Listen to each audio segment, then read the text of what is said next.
Ladies and gentlemen, welcome back to another episode of the What Are We Doing podcast. My name's Levi McCurdy, and this is episode 184. Thank you to everybody who's been watching this podcast on YouTube.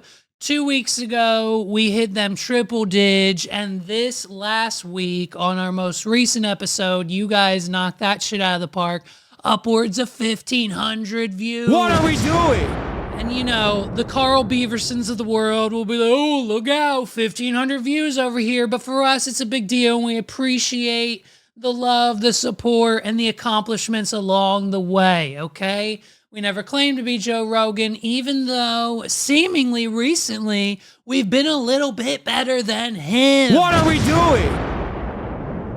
But thank you. The channel's been popping off, okay? We're getting numbers, we're growing, we're back on a positive train. Our clips are good, our reels are good, everything is where it should be. The stars are aligning on the YouTube channel. So thank you for watching there. And if you haven't done so already on this video yet, hit the like button and hit the subscribe button. Whatever color it is this week, it's probably white, it might be, whatever color it is, just click it, make sure it says subscribed with a D on the end, okay? You need to see the D in order to get down with me. You know what I mean?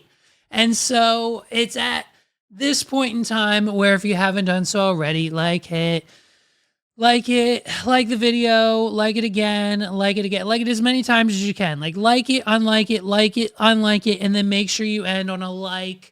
I don't know if that helps, but do it anyways and like the video, share it with your friends, post it on Twitter. What are we doing?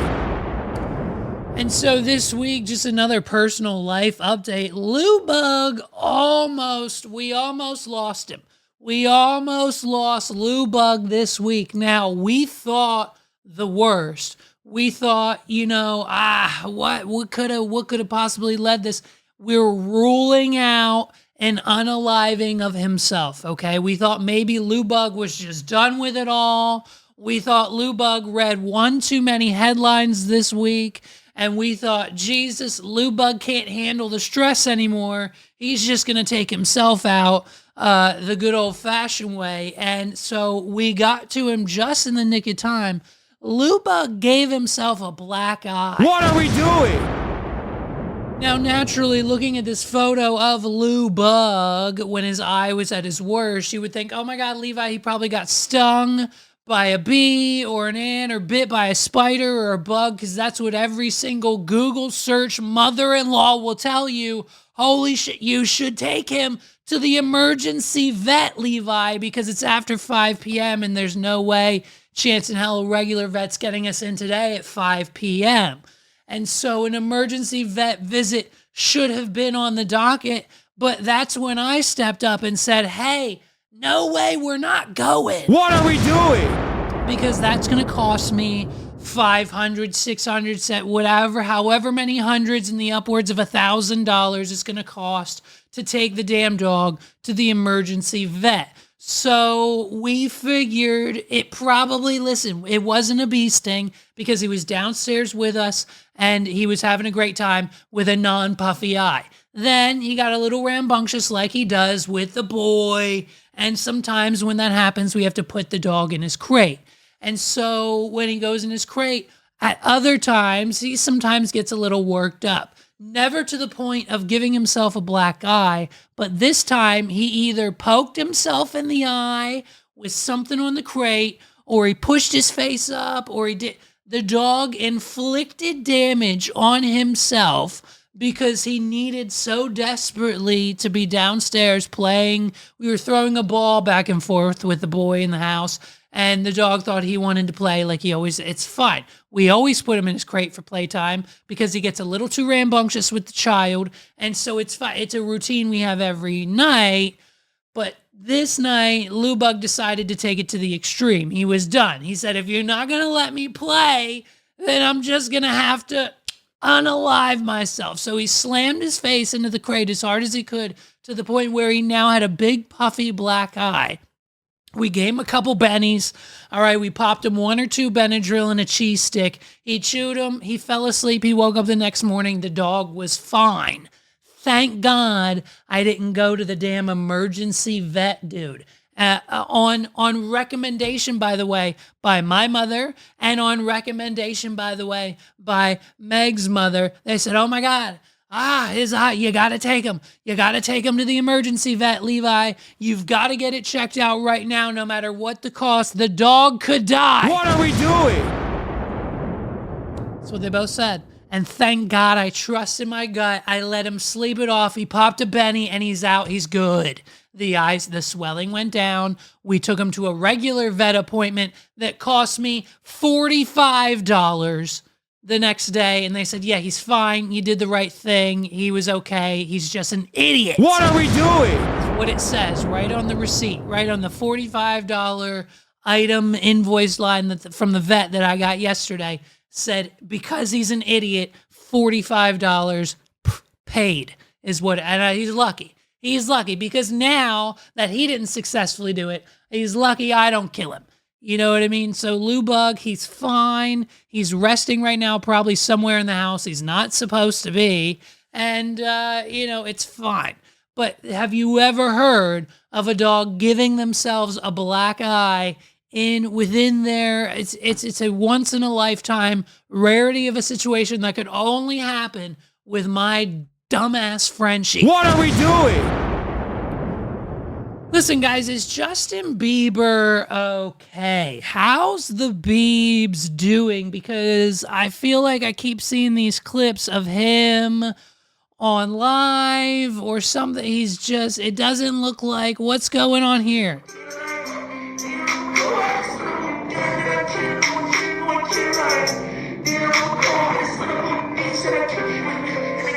Yeah, I don't think Justin Bieber's okay. What are we doing? And so with that, he's been doing these like weird. Now, to me, what makes sense to me is he's a millionaire who has purchased everything he's ever wanted to. He's got the hot wife, who we'll get to in a minute. He's now got the child. He's got the house. He's got the career. He's now basically he's become a father. What are we doing? And every night after he puts the child to bed and he's doing his parental duties, he smokes a little bit, he hangs out, he eats some shrooms, and he goes to his $30 million studio that he's got built in his backyard attached to his master bedroom. And he makes some funky music until he finds the next #1 hit. Would be my guess if you're asking to explain the weird crash out Instagram lives that Justin Bieber has been kind of giving us lately. You see him crying, we see him smoking. I think, honestly, he's becoming a millennial father. What are we doing? Because let's be honest, there's not a millennial father out there who, after the children are asleep, and sometimes during the process of putting them to sleep, you get the beer, you get the smoke, you do whatever, you get your vice, and you sink into the couch for at least 2 to 3 hours before you inevitably fall asleep and wake up the next morning and do the same thing over and over and over and over again every single day because all of our lives are miserable. What are we doing? And so I think that's just what's happening here. I don't necessarily think Justin Bieber's crashing out. I think everyone's making it seem that way. But when it comes to his wife, when it comes to Miss Haley, she's got a different story currently going down. Now, this narrative, from what I understand, has been the narrative for like the last 10, however many years. This whole conception of Justin Bieber and Selena Gomez together, and then abruptly after that relationship ends, it's in fell swoop Haley Baldwin, who steals the heart and love and soul forever of Justin Bieber, now Miss Haley Bieber. And so what fans have noticed was, I guess, this G tattoo, and maybe 1 or 2 people on YouTube have broken down the fact that, like, Haley was seen some places that Justin and Selena would frequent, and like they're claiming she's stalking, and it's this whole weird situation that the internet has most likely undoubtedly created out of thin air. It's probably not true at all. The G tattoo thing's a little weird, but that's okay. We let that one go. Other than that, it would seem, according to the online internet detectives, that Haley was jealous of Selena and Justin's relationship. She inserted herself into said world, and then boom, bam, chicken slam, accomplished the goal of marrying Justin Bieber. And so this is all alleged in their opinions, and of course mine as well. I don't want to get sued like they are, because that's what apparently she's gearing up to do. It seems Hailey Bieber is no longer willing to let any of the smear campaigns against her slide, and not into the DMs.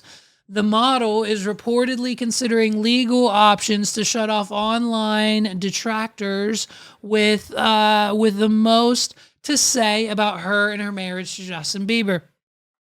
Hailey Bieber's latest news comes amid circulating rumors about the poor state of her marriage with Justin Bieber. This resulted in her and Selena Gomez allegedly avoiding each other at a recent public event. Sources reveal that a recent wave of allegations paints her as a bully and stalker, including a TikTok video claiming she liked a negative post about Selena's fiance, Benny Blanco, on Instagram, high school drama, etc., etc. So because Hailey Bieber may or may not have liked a post or accidentally unfollowed Justin, their marriage must be on the rocks, and it's all just a big swirl of a rumor, right? What are we doing? So she's trying to get all that shut down. But at the same time, you also have, I believe it's in the news circuit to directly combat the whole Selena Gomez, Benny Blanco viral moment. Okay, this moment that they're having because they're these two musical creators just like JB, and they're trying to release this joint album together. And so they're doing all the press and the interviews and the hot ones. And it's just it's this situation where we're still not all on board with Benny. We kind of like it. We kind of don't. He's kind of weird. It's kind of this thing, but he's also a very fascinating person. It's all over the spectrum with Benny, which I think is exactly where he falls in life, personally, mentally, and physically. What are we doing? And so at the end of the day, I think it's this situation where I'm pretty sure we're definitely getting new music from Justin Bieber. Whether it's about the kids or the marriage, or there's innuendos and hidden messages for Selena. But what we have gathered here at the What Are We Doing podcast, I mean, you guys would not believe. We have, listen to this, this is an exclusive. You're not going to see this on Tucker Carlson, Joe Rogan. You're not going to see this on Spill Tea Sesh. You're not going to see this on Trisha Paytas' podcast, because this is a What Are We Doing exclusive. We have unreleased audio sent to us directly from Justin Bieber's team. We have unreleased audio of new music from Justin Bieber, 3 tracks. We're the only ones who have this. You heard it here first. These are unreleased tracks from Justin Bieber. Take a listen. This one's about Benny Blanco. Believe me, if I was with Selena, I would still be treating her better than you, Benny. He's singing from the heart, bro. I love Hailey. But if I was with Selena, I would still be treating her better than you, you. Benny Blanco, saw you on that TikTok, saw you on that Insta, thought we all had moved on. Benny Blanco, seeing all your videos, kinda hurts me down low, cause Benny, you gotta believe me. I love it. Yeah, I love the new Bieber vibe. What are we doing? I love it. So that was track 1. Okay, that was just one of the unreleased tracks from Justin Bieber's new project that we have gotten. We have an exclusive source, okay? They're deep within the realm of the Biebers. This song, okay, now, if the last song wasn't just too much on the tongue with the lyrics and the title, this one's working title this one's working title is Only Murders in the Building. Jesus, here we go. Listen to the second unreleased Justin Bieber project. We don't know the name of the album. All we know is we're the only podcast that has this exclusive, unreleased, probably not even mastered, still in the works, Justin Bieber track. Take a listen. Only Murders in the Building. Ready? Only murder in the building. Woo! It's gonna happen. Here we go. Your relationship, yeah. Steve Martin ain't gonna save you. Neither is Martin Short, cause he's Canadian, yeah. And they're both on my side. They wish we was alright. They wish we had the time to relive the past. The only murder in the building that's gonna happen is your relationship, yeah. Oh! You was rating your wine, kept it in your bowl on the Disney Channel. Bars. I was selling out Madison Square Garden, just trying to get a handle. On the world, on you, girl, just trying to treat you right. Trying to give you everything in life. Trying to give you everything alright, yeah. Then you walked out the door on me. I love it. I left you a billion voice messages, baby. We had one more night together before my wedding. I mean, and then you went off and ran off with Benny. Oh, Benny. Another drop. The only murder in the building. Hey, that's gonna happen. Is your relationship, yeah. Get it. Steve Martin ain't gonna save you. Neither is Martin. Another banger, bro. Another banger. What are we doing? Another Justin Bieber banger, okay? And then we've got, do we have one more? Did they send us a third? Did they send us a third one? Let me just double check here. I think we might have a, do we have a third? Maybe. Where might it be? I thought we had another one. Wait a sec. What does he have that I don't have? Is it the muscles to get Alex Russo? Is it the curly hair? Cause girl, I swear that I could wear a wig now. The way that he's smiling at This one doesn't hit as much. When you walk in the room, is the way that he could produce. Yeah. So that's it, bro. What are we doing? We got it. I mean, 3 exclusive unreleased tracks from Justin Bieber. Can you believe it? Can you believe those alone, plus whatever other 10, 15 other tracks he's going to have on this album? I'm excited. I mean, this could be the last Justin Bieber album. What are we doing? It could be the last time we hear new music. So those 3 tracks, those are, I think those are called Only Murders in the Building. Those are called Benny. And the last one is called, I think, Unibrow by Justin Bieber. You can look those up. We got them from a source. They're probably all over TikTok by now. I'd imagine this album is probably going to be number 1. I probably imagine that the album for JB is going to number 1. That Benny track. Can we listen to that Benny track again? Where's that at? Where's the Benny track? Here we go, dude. Listen, I mean, just... Hey, yo, Benny. Believe me. Woo! If I was with Selena, I would still be treating her better than you. Better than you. Oh, I'm hitting it. What are we doing? So, I mean, new music coming. It's a war between Justin Bieber and Benny Blanco. It's the unofficial beef of 2025. We are fictitiously creating a beef between Justin Bieber, Selena Gomez, Hailey Bieber, and Benny Blanco. It's a war. Call it a civil war. Call it Avengers Endgame because they're the top of the and that's it. So we need to get the album from Justin, and then it's game over for everybody else. Once the full version and the music video for his single Benny drops, Justin Bieber, going to the top. Listen, we figured out this Snow White thing. We didn't have, unfortunately, this information last week when we discussed the whole mess of a downfall of Snow White, Disney's latest $250 million box office bomb. But it's fine. We've got 2 new points to add to the story, and then we'll move right along. First and foremost, we've got, I think, either like the director or the producer's son, somebody sounding off on Instagram, defending the fact that their father, who was involved in making this film, is simply just really defending the family name, and at the same time letting everyone know exactly what's going on behind the scenes.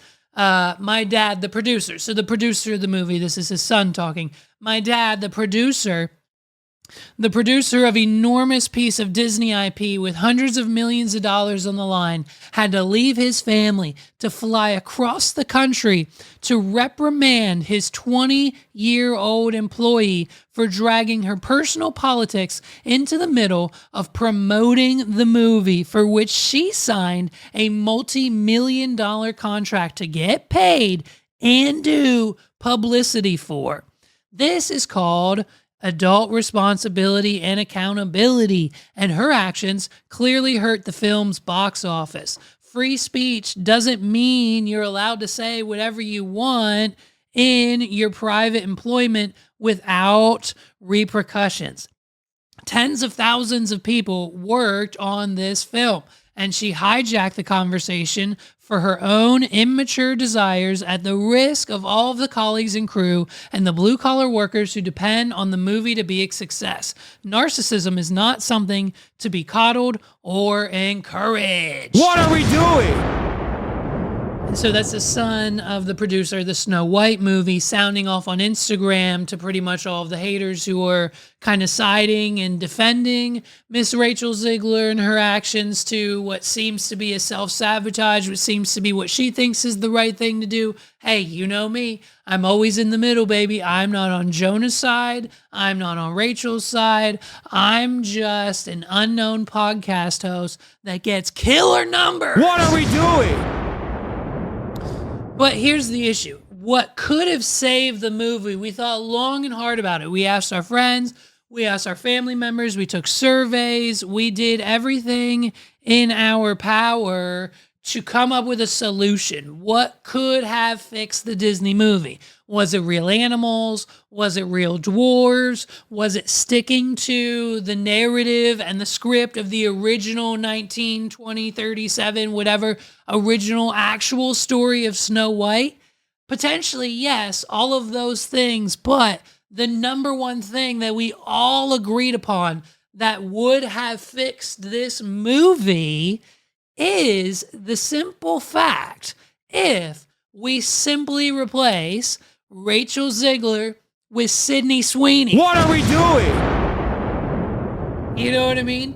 The only way the movie could have been saved is if you're making Sydney Sweeney Snow White. And you replace Rachel Z with Sydney Sweeney, and it's $1 billion in the bag.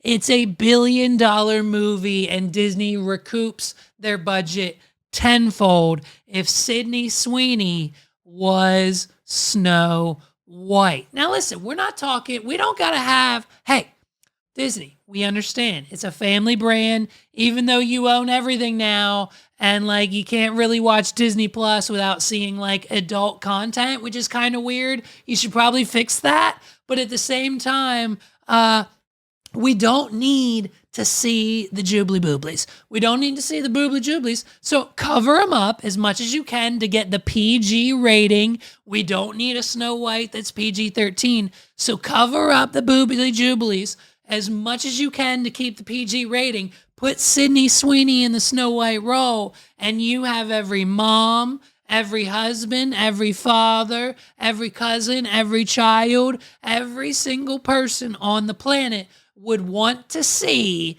the Sydney Sweeney rendition of Snow White. What are we doing? Yes or yes? Yes or yes? Like it's one of those situations. Like Sydney Sweeney, she's hot right now. She's fresh off of the wedding cancellation. She just called it off with her fiance. What's his name? Jonathan Davino. Hey, who's that? What are we doing? I understand why you're with someone named Jonathan Davino when you're just at the beginning filming Euphoria season 1. No one knows who you are yet. No one's seen your boobla jublies yet. No one really understands you as a talent or an actress yet.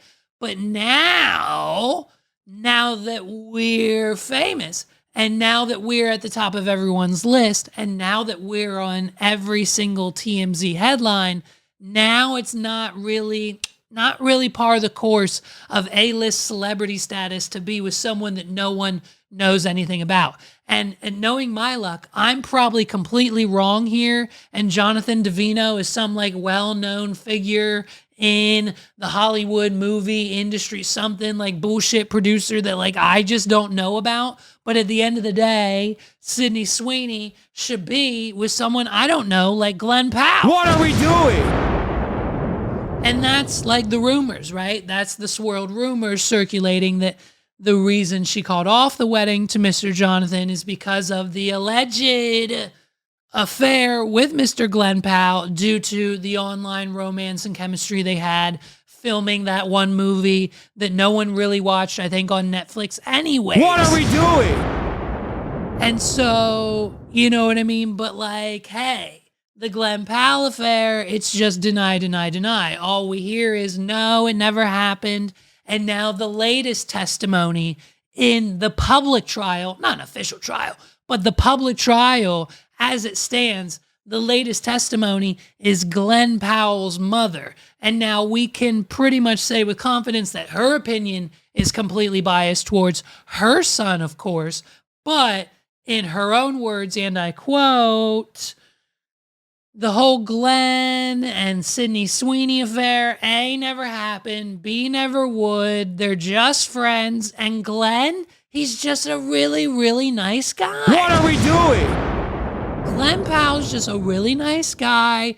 When they did the movie, Sydney became part of the family. They became friends. It's just this one big happy family bubble of friends and really nice people because Glenn is a really nice guy and he's really nice and he's a really nice guy. So much so that he invited and she attended. Sydney Sweeney was just seen at Glenn Powell's wedding to his fiancee, now wife. Sydney Sweeney was in attendance. That's how close and family friendly everyone is over in their camp. What are we doing?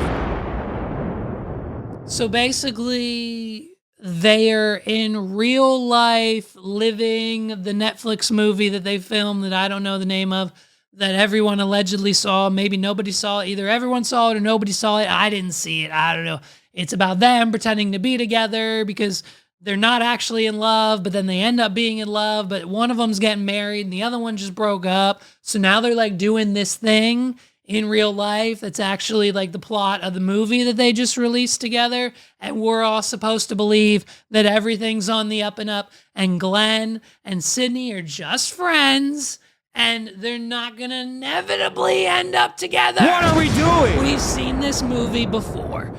But according to his mom, and we have to trust mom. We have to trust Mama Powell. He's just a really nice guy. And they're just friends. Sydney, hey, she was just at the wedding. He hugged her new wife. It was just, they're all friends, really nice friends and family together. These Sydney Sweeneys of the world, her and Glenn Powell. It's, ladies and gentlemen, boom, it's Liberation Day. It's Trump's Savior Day. We're launching the tariffs. They're out there. It's good for America. Economy's booming. Everything's up. We got positivity in the news. Everyone's happy. No, that's not it. That's not what happened. Breaking news, because of Donald Trump's tariffs, the Nintendo Switch 2 pre-orders are now delayed. What are we doing? The Nintendo company has delayed pre-orders in the United States for the Nintendo Switch 2. They just announced it yesterday. What are we doing? They just announced it yesterday. They gave us a roller coaster of emotion. They said, hey, here's the Switch 2. Here's a bigger, brighter screen. Here's 120 hertz. Here's bigger, better Joy-Cons. They're magnetic now. Oh, and by the way, you can use the things as a mouse, and that's really cool, and you should do it. And everyone's like, yeah, we're on board. It's the Switch 2. And they're like, by the way, the games are the same. You can play all the same games. And by the way, we got GameCube. And we got a shit ton of games. What are we doing? But what they didn't tell us in the keynote was that, one, the Nintendo Switch was going to start out at $450, which is, fine. Should be less, but fine. And the games are going to start at $70 to $80, upwards of $90 for the games. What are we doing? Some people are pulling up ads from Nintendo Switch Time.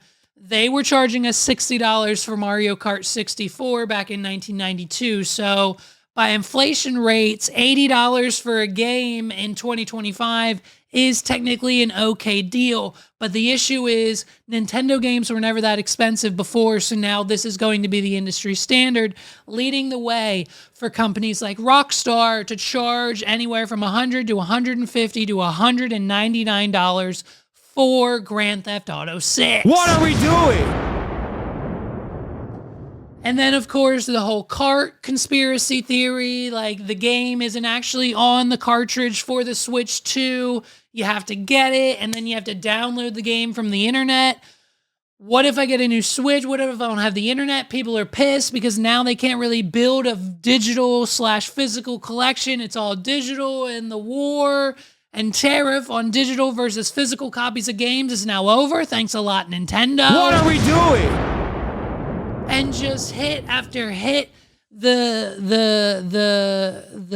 tutorial game. There's a tutorial game for you to get to know the new Switch 2. That will cost you money. What are we doing? You guys remember back in 2005 when they launched the Wii and it was like $100, $150 less than the Switch 2 is on launch? And the Wii came with a game that was 100% free. When it came with Wii Sports for 100% free, you could spend hours, you could spend nights, and we did, by the way, playing baseball, bowling, basketball, the golf. I mean, you had all the Five Below, plastic Wii control, emote accessories. Wii Sports was like always in the top 5 to top 10 Wii games of all time list ever. What are we doing? And it was 100% free, to the point now where the prices on eBay are through the roof. If you want a disc of Wii Sports to play in the inevitable Wii that you have in the back of your closet underneath your entertainment stand that you haven't played in 3 years. And so the fact that Nintendo is doing that, but with like just a tutorial game that you have to pay for now, it's a little, some people calling it's a little greedy. What are we doing? But now, on top of all of that news, with Donald Trump's tariffs now in place, it's Liberation Day, the Nintendo Switch 2 is still, allegedly, still almost set to release on June 5th. But pre-orders have been delayed indefinitely. Pre-orders for Nintendo Switch 2 in the United States will not start on April 9th, 2025, in order to assess the potential impact of tariffs and evolving market conditions, Nintendo said in a statement provided to Polygon. Nintendo will update timing at a later date. The launch date of June 5th, 2025 is unchanged. Nintendo announced the next generation console on Wednesday, setting the price of the Switch 2 at $449. A few hours later, President Donald Trump announced the these tariffs that he's promised on dozens of countries, including territories where Nintendo manufactures its hardware. Trump hit China with an additional 34% duty on Wednesday and hit Vietnam, where Nintendo has moved some of its production with a 46% tariff.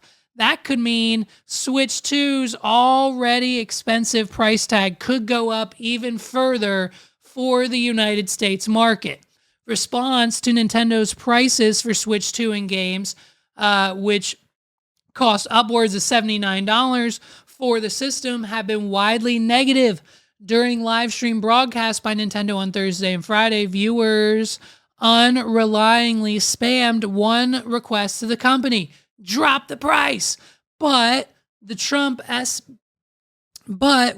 escalating a trade war with double-digit tariffs on imported goods, it seems unlikely that customers in the U.S. will see a price drop. What are we doing?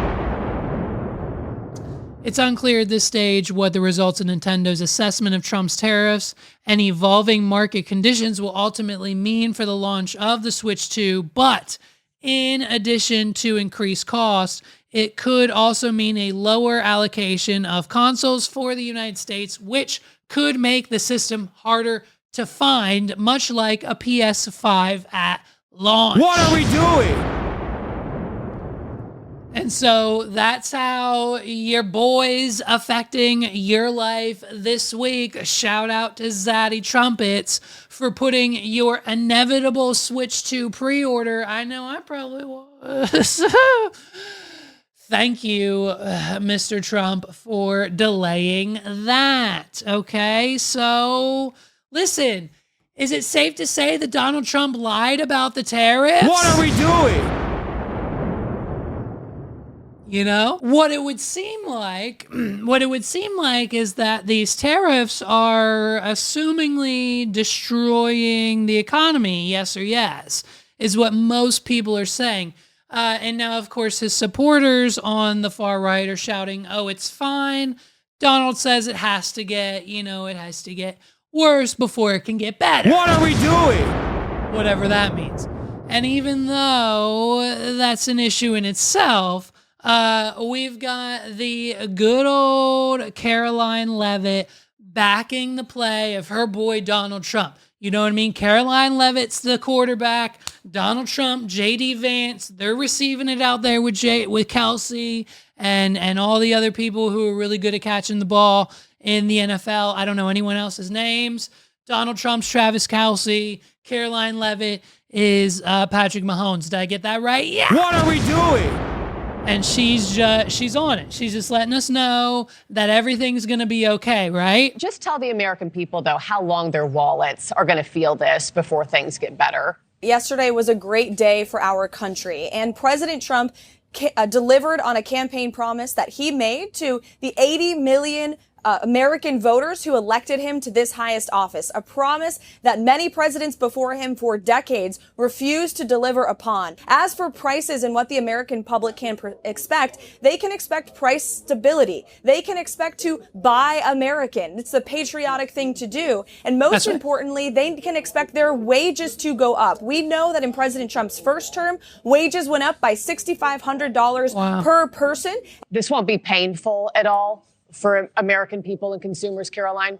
No, there's not going to be any pain for American-owned companies and American workers because their jobs are going to come back home. And again, as for prices, President Trump is working on tax cuts to put more money back into the pockets of Americans. Well, then everything should be just fine. What are we doing?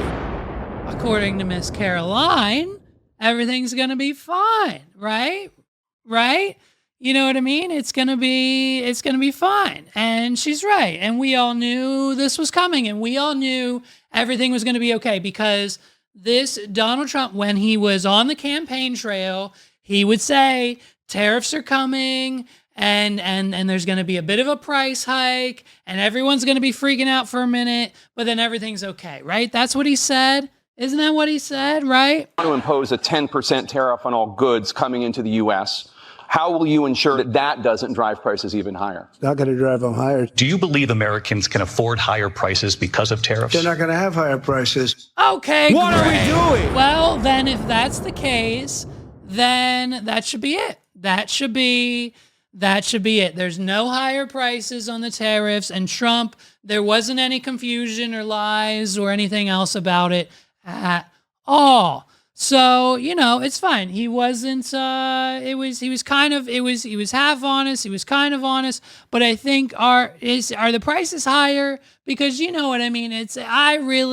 The word groceries is really an ancient word for me, and I haven't even thought about the word groceries for the last 9 months, and I just can't really, are the prices high at the grocery store? Let me know.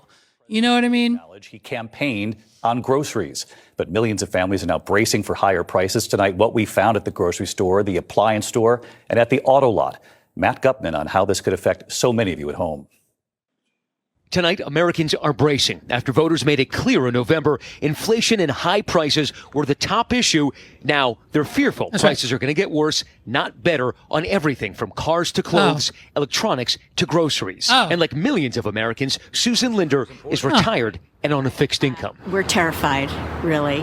And it makes no sense. I mean, look at the stock market today. It makes no sense that these tariffs have gone into effect. Wow. Those tariffs will mean higher costs at the supermarket on produce not grown here and on coffee, chocolate, and other items. Right. Something else to look out for, seafood. The USDA says 80% of seafood consumed in the U.S. comes from high tariff countries, places like Vietnam, Indonesia, India, Canada, Chile. So that could rise. Tonight, analysts say these new tariffs could cost an average American family of 4 up to $7,200 extra a year. Okay. It was just 24 hours ago, the president acknowledging he campaigned by talking about groceries. That's right. It's such an old-fashioned term, but a beautiful term, groceries. It sort of says a bag with different Old-fashioned things and beautiful, in it. isn't it? Groceries went through the roof, and I When's the last time you heard of For groceries? this father You of know three, what I mean? it's not old-fashioned.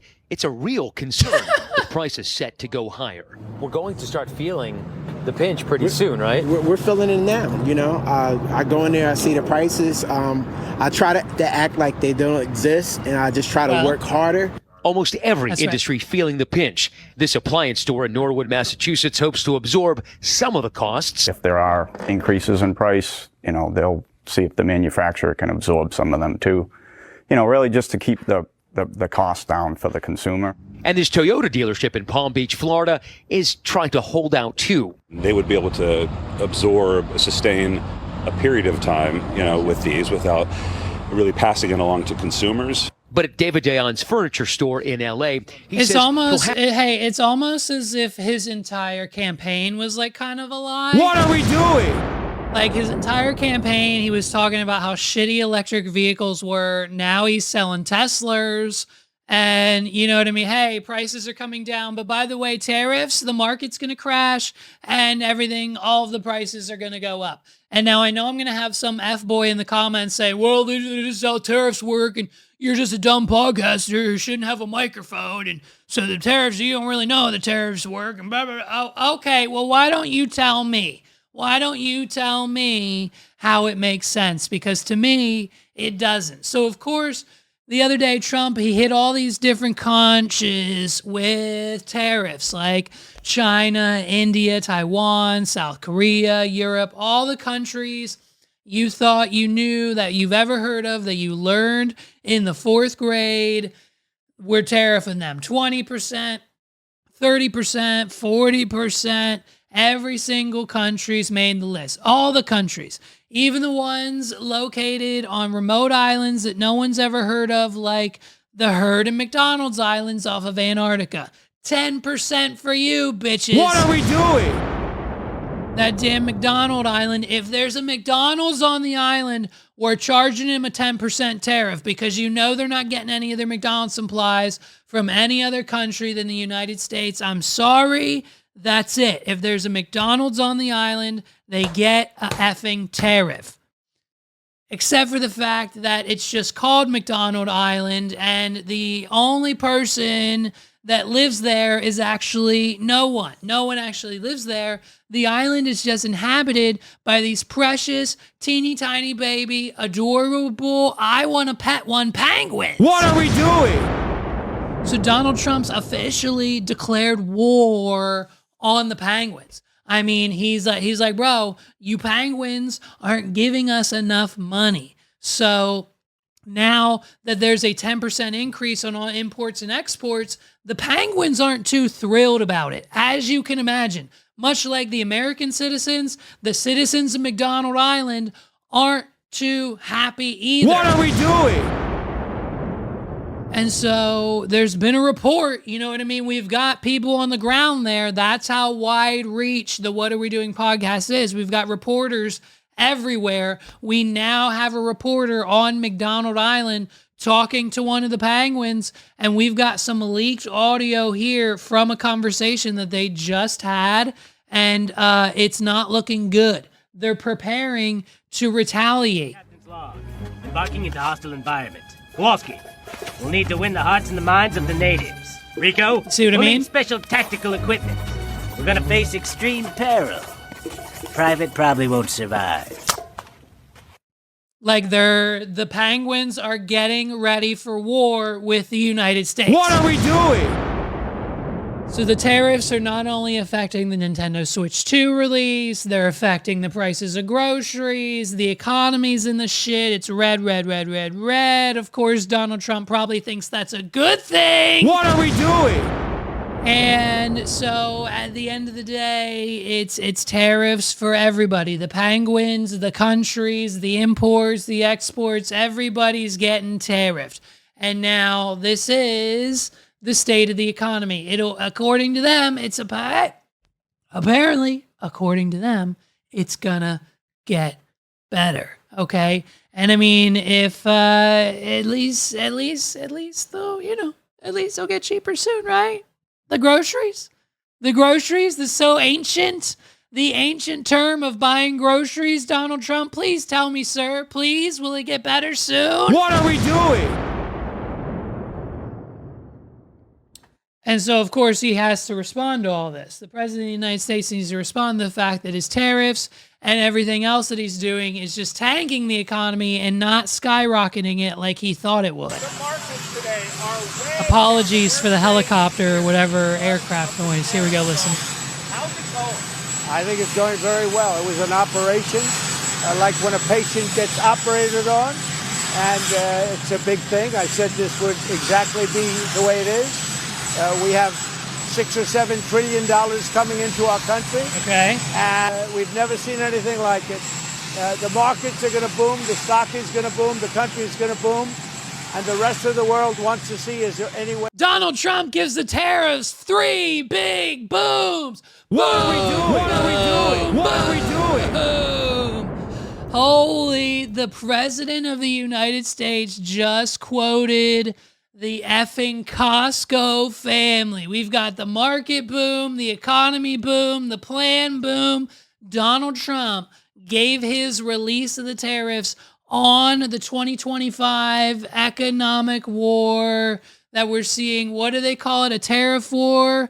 What's it called? It's like, you know what I mean? Wall Street had its worst day since the height of the COVID crash after Donald Trump's tariffs sparked fears of the United States in a global recession. Ask about the tumbling stocks on Thursday as he boarded Air Force One to attend a golf dinner in Miami. Shout out to Zaddy Trumpets. What are we doing? As the Dow Jones was down 1,400 points, Trump said, I think it's doing very well. It's going very well for me. I really like it. I'm headed to dinner right now. What are we doing? So, you know, Donald Trump giving his own tariffs, 3 big booms is hilarious. And if you have been living under a rock, pay attention to the grocery store prices next time you go. I don't know. I don't know what I'm talking about when it comes to politics, clearly. So take it for a grain of salt. But it seems like things aren't going so well for your neighbor. What are we doing?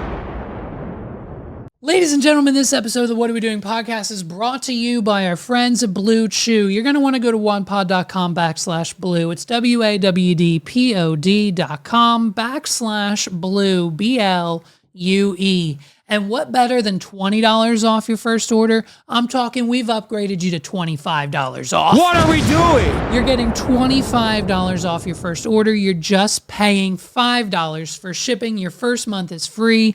It's Blue Chew. They have the same active ingredients as Viagra and Cialis. No matter what issues you have in the bedroom, whether you need help getting it up, whether you need help keeping it hard, whether you need help revving the engine for a second time, or just a little bit of all the combos, they've got a pack for you. Hey man, I'm not talking about I need the max combo deal, but you might. So go to wadpod.com/blue, get your first order, $25 off, basically for free. Pay $5 shipping on the Wad Pod. What does Blue Chew do?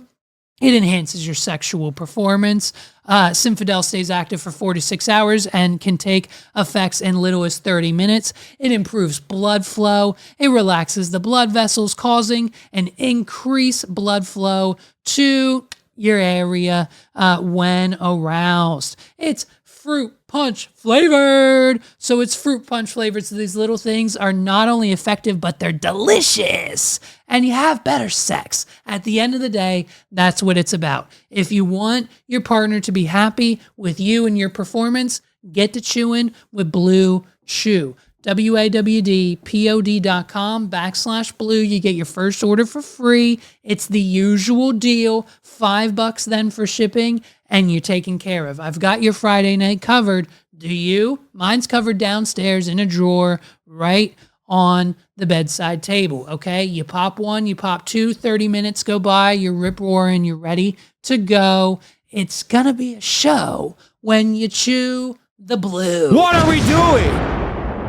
Those are bars, and I'm not even a rapper. I'm retired. I used to be a rapper, okay? So I've still got some gas in that tank. And if you want more gas in yours tonight, when you and your girl a little bit bored sitting on the couch, start rubbing the leg and get it chewing with Blue Chew. Get your first order free. It's on us. We love you guys. Back to the show. Listen, I don't know if you guys have seen this or not. We talked about it a few months back, okay? We talked about this new relaunch of Barney the Dinosaur. And I know here I am again as a grown-ass man talking about Barney the Dinosaur, but when he's as an important role of your childhood and being raised, you know what I mean? You've got to follow through. I'm now watching Power Rangers with my son, so we've come full circle. We watch a new episode of the Mighty Morphin Power Rangers every night before bed. That is not a joke. What are we doing? And so I have to keep up with what's going on when it comes to the series the children are watching today. And when we learned of last year the revival and relaunch of the all-new Barney show, we all had some concerns because Barney 2025 looks like this, okay? He's got this overly overt smile. He's got these big eyes. He's clearly on the Ozemps, and he just doesn't really look like the Barney we're all used to. What are we doing? Now, I don't know if when they created this new Barney series, because I haven't watched it yet, so I could be completely off here, but I'm going to assume that the creators of the new Barney show didn't incorporate the multiverse into the plot of the episode that they release each week. I'm going to assume that this new Barney is the Barney, and the old Barney is just this Barney but new, right? This Barney isn't some new alternate version of Barney, and out there in the multiverse still lives the old Barney, correct? Yes or yes? Are you sticking with me here? What are we doing? The two Barneys on the screen are of the same, they just updated him. The same way they updated Chuck E. Cheese to be skinny and on Ozempic now, they've updated the new Barney just like they updated Fat Pikachu to the skinny Pikachu. It's how they do it. The 90s characters were all a little chubbier, a little rounder, and when they get revamped for the 2000s, they become skinnier, Ozempic versions of them old selves. They look a little creepy and a little too skinny for comfort. You know what I mean? What are we doing? And so I don't think there's a multiverse situation going on here. We never see chubby Gen 1 Pikachu in the same room as skinny Gen 2 through current generations. We haven't seen chubby Pikachu ever since. And so it is what it is, except like, Gigantamax, but don't hit me with that bullshit like Gen 11 shit, okay? What are we doing? So, but what they're doing is they are promoting this new Barney show with the old Barney. And it's very confusing and I don't understand it. Take a look at the commercial. Because if you look right here at Exhibit A, we've got the new Barney commercial, him going to Walmart, getting the new Barney toy, but it's the old Barney getting the new Barney merch. And it's fucking with me just a little bit. Look. You know what I mean? Baby Bop is going to love this. And this Uno deck for BJ is stupendous. Old Barney. Super deep duper. He's getting all the new Barney shit. What you know are what we I mean? doing? Here's another one. Watch this. Look at all the new stuff. Which one do I choose? I know. Look at all the creepy new face Barney stuff. But then we have this old ass Barney shopping for it. You know what I mean? What are we doing? It's messing with me. So now I'm being forced. I now have to go find HBO. We have all the streaming platforms. I got to find whatever channel this new Barney is on to see if there's a multiverse situation happening. I thought it was an upgrade, but apparently we're just out here willy-nilly accepting the fact that the old Barney still exists. Like he's just retired and he's just shopping at Walmart for all the new merch shit. Like, why would he be hyping it up? You would think the old Barney who's retired would like want to burn and destroy and not buy and run the numbers down for the new Barney products so that the executives at the Barney show can be like, it's not really working with the new Barney. His toys aren't selling well. We should bring back the old Barney because you know what comes with sales of the old Barney toys? Royalty for old Barney who's retired now shopping at Walmart and he wants to shop at Target. What are we doing? So it's justice for old Barney, and I'm saying hashtag bring him back. Because if I thought we had to make the switch, we don't see chubby Chuck E. Cheese anymore. We don't see a little overweight Pikachu card Gen 1 anymore. It's all the new stuff. But the fact that we're still using Big Barney in the advertisements to promote new Ozempic Barney is utterly, I think, insane. What are we doing? And last but not least, this week, ladies and gentlemen, we have breaking news. Russell Brand has unfortunately been accused and arrested on charges of the R word and essay. Russell Brand, disgusting. What are we doing? And in a world where we have publications like The Onion, everyone knows The Onion. We've all been duped by Onion articles before. They're meant to look real. It's all satire. It's made up. It's fake news at its finest. It's literally the direct definition of fake news. No Onion article should be trusted. But at the end of the day, it's hilarious. It's comedy. It's art. It's incredible. If you've never read an Onion article, go do so. But we get this one from The Onion on yet the perfect moment of when Russell Brand has been arrested in London on the charges of R-wording and essaying an unfortunate victim. What are we doing? The Onion article that's supposed to be satire, we've now come 360 degrees, full circle, 180 flip. This is from The Onion. Title: Nation could have already sworn Russell Brand was already a convicted sex offender. What are we doing? Stressing that the memory seems so fresh and vivid in their minds, the confused nation announced Monday that they could have sworn British entertainer Russell Brand had already been a convicted sex offender. Quote, interesting. So Russell Brand definitely wasn't already found guilty of SA back in like 2016, 2017, said 39-year-old New York resident Scott Hassard. echoing the thoughts of 330 million Americans, as he noted that when he saw allegations emerge about the actor, comedian, and podcast host, he had assumed it was simply repackaged content from nearly a decade ago. Quote, "You're telling me that there wasn't a lengthy and well-publicized trial that Brand was acquitted for, but then new allegations emerged and like social media posts where women got called liars? None of that happened, huh?"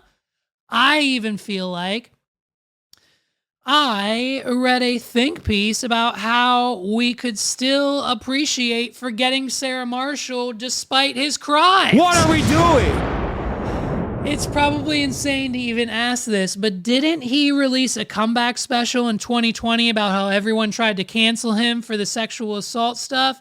Seriously, not even that? At press time, that baffled nation asked what had made Brand into such an unhinged and deeply frustrated person if all of this hadn't kicked him off years ago. What are we doing? And so it's just the story that keeps happening. We've seen the headlines over and over again. Russell Brand is a terrible person. He doesn't deserve his platform. He doesn't deserve his audience. And the necklace that he's wearing around his neck to omit 5G and Wi-Fi signals that he thinks will protect him isn't going to protect him this time. I mean, if The Onion is getting it right out of all the other national and worldwide news publications, you know it's probably time to hang up the hat. But somehow we know Russell, he'll be back. He'll have a video that comes out on his YouTube channel saying, "I did not do this," again and again and again. And the system's corrupt and they're trying to get me because Russell Brand is the London Andrew Tate, bro. What are we doing? They're just out here menacing, doing whatever they think they can do in this world and just with no repercussions. It's Russell Brand. Thank God our girl Katy Perry got away from him. Ladies and gentlemen, this has been another episode of the What Are We Doing podcast. Thank you so much for rocking with me this week. I hope I A, didn't hit the button too much, B, move my hands too much, or C, do anything to piss off Carl Beaverson. I pray to God that all of those things have been covered and we're okay this week. I want it to be another successful episode. It's 184. Thank you guys for sticking around for another hour of my thoughts, opinions, and that's all anything ever is on this podcast. So allegedly, apparently, and in my opinion, you can't sue me. What are we doing? And if you haven't done so already, hit the like button, hit the subscribe button, do yourself a favor, rock with us on all the social media platforms. I'm trying to get off Facebook. I'm done with it, but follow us on Instagram, follow us on TikTok, Twitter, X, follow me, follow the podcast, do whatever you need to do, support the show. I appreciate the shit out of you. Listen, we're rocking and rolling. We're cruising right into episode 185 next week. And if you thought this one was crazy, wait till you see what we have in store for next time. It's the What Are We Doing podcast. I have no idea what I'm doing when it comes to format, how podcasts should be structured, or how I should be doing any of this. I should probably consult with a professional. I got to call Mr. Beaverson. It's time to go. Peace out, everybody. Have a great week. We'll see you next time. What are we doing?